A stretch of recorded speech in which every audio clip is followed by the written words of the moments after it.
I would absolutely recommend Australian parents sending their children to Denmark. I'm Cara. I'm Holly's mother.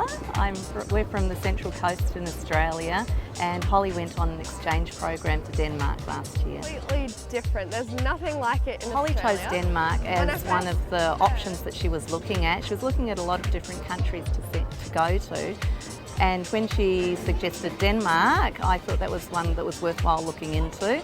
I had a really limited knowledge of Denmark and Danish society. So I looked into it as a possibility for her to go to, and I had to look on the map and hunt and search to find Denmark and realised that it was nowhere near where I thought it was. So I learned a lot from Holly going. I personally learned a lot from Holly going to Denmark as well. I think Denmark was a very safe environment to send young students to.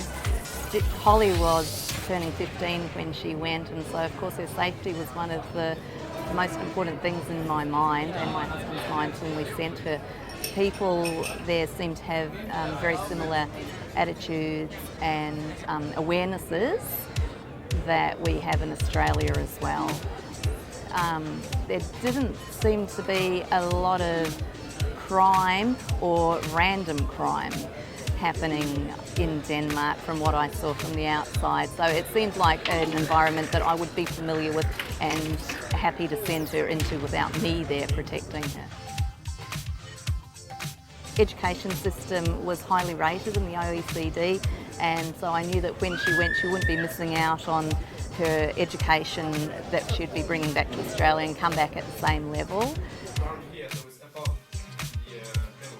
It's important for students to travel beyond Australia and see different cultural perspectives, to broaden their horizons about what is out there in the world, different ways of life, different histories, and living within a different culture is very different to reading about the culture or listening to other people talk about the culture, actually living the culture.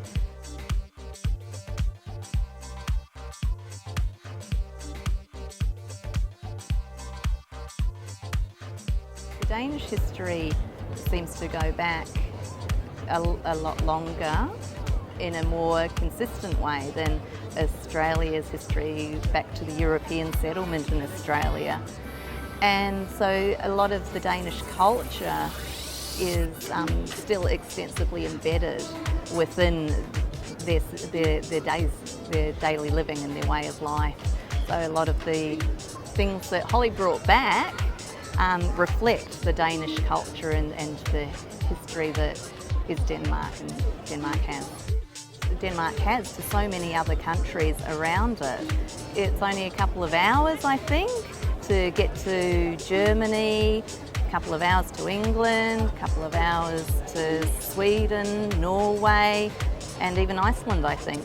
And even travelling further south, I don't think you travel 3 hours. And you're down in Spain and Malta, and there are just so many countries in Europe to choose from that have so many different cultures, different languages, different experiences for Holly to get within a 10-month frame.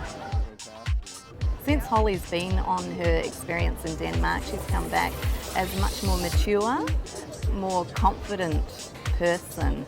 She grew up in a lot of ways and is able to handle a lot more situations in a much more mature fashion.